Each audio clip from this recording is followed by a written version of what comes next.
മുത്തശ്ശി ചൊല്ലൊരു മുത്താണേ കാതിൽ കേളുങ്ങണ സത്താണേ മണ്ണിൽ മയങ്ങണ വിത്താണേ മനസ്സിൽ കായ്ച്ചൊരു കായാണേ മുത്താണേ സത്താണേ വിത്താണേ കായാണേ മുത്തശ്ശി ചൊല്ലൊരു മുത്താണേ കാതിൽ കേളുങ്ങണ സത്താണേ. കൊള്ളാമോ? പാട്ട് കൊള്ളാം.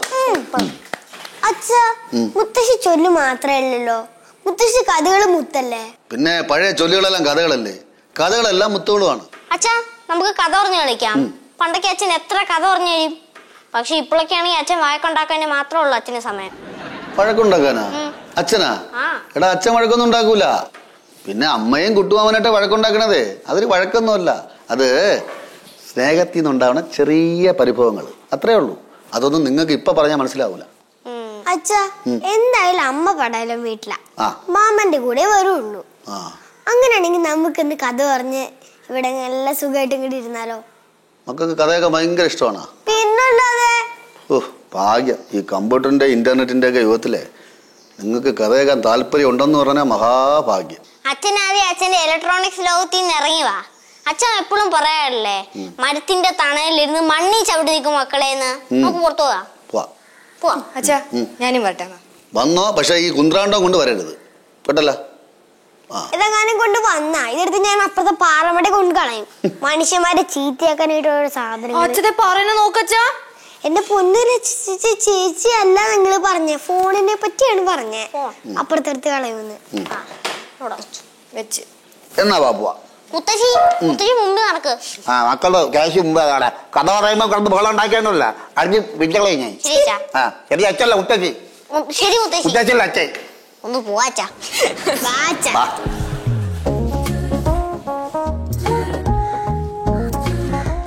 എന്താ തപ്പണേ?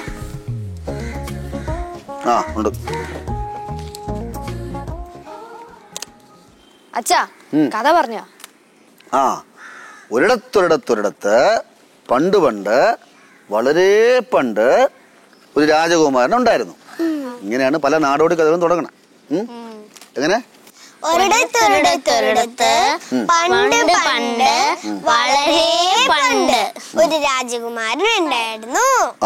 ഇങ്ങനെ മുത്തശ്ശി കഥ പറയുമ്പോഴേ ഈ കേൾക്കാതിരിക്കുന്ന കുട്ടികൾക്ക് ഒരു ഉണർവുണ്ടാവും. അവര് ശ്രദ്ധിച്ച് കേൾക്കും. അവരൊന്ന് അനങ്ങുകയോ മുത്തശ്ശിയോട് ചേർന്നിരിക്കും. എന്നിട്ട് മുത്തശ്ശി കഥ പറയുമ്പോ ആ കഥയുടെ കഥാഗതിക്ക് അനുസരിച്ച് കുട്ടികളുടെ മനസ്സ് ഇങ്ങനെ പോവും. അപ്പൊ ശ്രദ്ധിച്ച് കേൾക്കുമ്പോ എന്ത് പറ്റുമെന്ന് അറിയാമോ?